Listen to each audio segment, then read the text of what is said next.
नमस्कार बच्चों, 7वीं कक्षा के इस वीडियो में आप सभी का स्वागत है। आज हम सीखेंगे कविता नंबर 11 जिसे शीर्षक दिया गया है रहीम के दोहे। बच्चों, आप बहुत ही छोटी कक्षा से ही रहीम और कबीर के दोहों से परिचित हो। दोहे 2 लाइन के होते हैं और उन दोहों के अंदर कुछ विशेष प्रकार की शिक्षा हमें दी जाती है। तो आइए, रहीम जी ने इन दोहों के अंदर हमें कौन सी शिक्षा देने की कोशिश की है। पहला दोहा है, कही रहीम संपत्ति सगे, बनत बहु बहु रीत, विपत्ति कसोटी जे कसे, तेई साचो मीत। यहाँ पर रहीम जी कहने की कोशिश कर रहे हैं कि अगर आपके पास संपत्ति है तो अनेक लोग किसी न किसी तरह से आपसे संबंध निकालकर आपका मित्र बनने की, आपके संबंधी बनने की कोशिश करते हैं। इसका कारण ये है कि उस समय आपके पास पैसा है।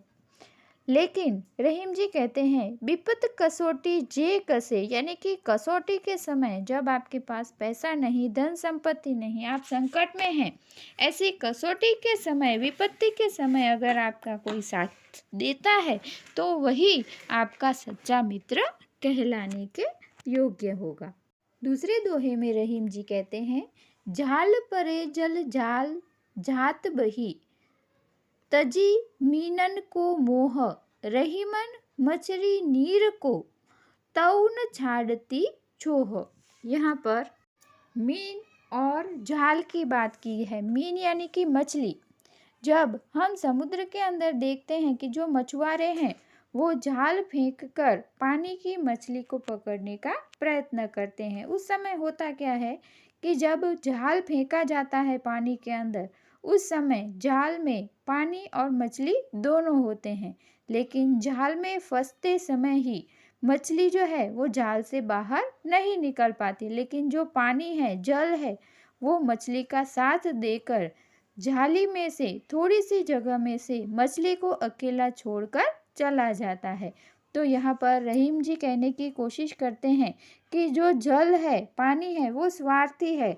विपत्ति के समय मछली को अकेला छोड़कर चला गया, लेकिन मछली है वह पानी के मोह को छोड़ ही नहीं पाती है। इस प्रकार हमें रहीम जी संदेश देने की कोशिश करते हैं कि समाज के अंदर कौन मछली जैसा है और कौन स्वार्थी जल जैसा है, उसकी पहचान हमें खुद करनी होगी। तीसरे दोहे में रहीम जी कहते हैं, तरुवर फल नहीं खात है, सरोवर पियत न पानी, कही रहीम पर काज हित, संपत्ति सच ही सुजान। रहीम जी समझाते हैं कि जो तरुवर है यानी कि पेड़ है, वो अपने फल नहीं खाते। सरोवर पियत न पानी, यानी कि जो सरोवर है वो पानी नहीं पीता है।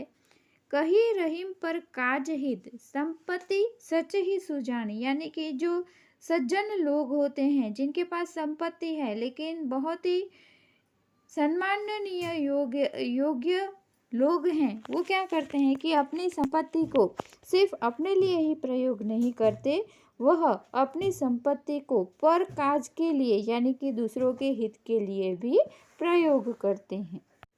चौथे दोहे में रहीम जी कहते हैं, थोथे बादल क्वार के, ज्यों ही रहीम गहरात, धनी पुरुष निर्धन भये, करे पाछली बात। यहाँ पर क्वार के जो बादल हैं, यानी कि जब बादल गिर आते हैं वो गरजते हैं, आवाज़ करते हैं और उस समय की बात बार बार दोहराई जाती है। वैसे ही क्वार के बादल सिर्फ गरजते हैं, बरसते नहीं हैं। तो यहाँ पर कई धनी पुरुष भी ऐसे होते हैं कि जब वो निर्धन हो जाते हैं, उनके पास संपत्ति चली जाती है, तो वो पिछली बात यानी कि जब वो धनवान थे उसी समय की बात हमें बार बार दोहराते रहते हैं। यानी कि जिस तरह बादल हैं सिर्फ गरजते हैं, तो ऐसे धनी लोग जिनके पास आज संपत्ति नहीं है, वो पुरानी बातें करके सिर्फ बातें ही बनाते हैं। आगे के दोहे में रहीम जी लिखते हैं, धरती की सी रीत है, सीत गात अहु में हो, जैसे परे सो सही रहे, त्यों रहीम यह देह। यहाँ पर धरती की विशेषता बताई गई है कि धरती की रीत कैसी है, उसका स्वभाव कैसा है।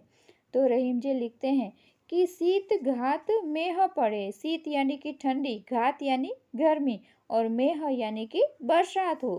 तीनों ऋतुओं में जो धरती है वो सारी ऋतुएं और उसके कष्ट सह लेती है।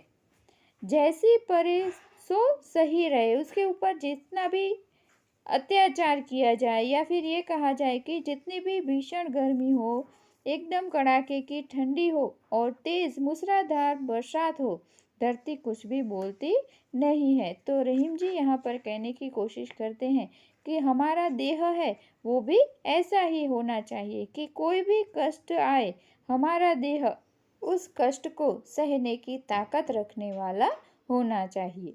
तो देखा बच्चों आपने कि समाज के अंदर लोगों को पहचानने के लिए, मित्रों को पहचानने के लिए या फिर सज्जन लोगों की क्या विशेषता होनी चाहिए, ये सभी बातें रहीम जी अपने दोहों के द्वारा समाज में प्रस्तुत करते हैं।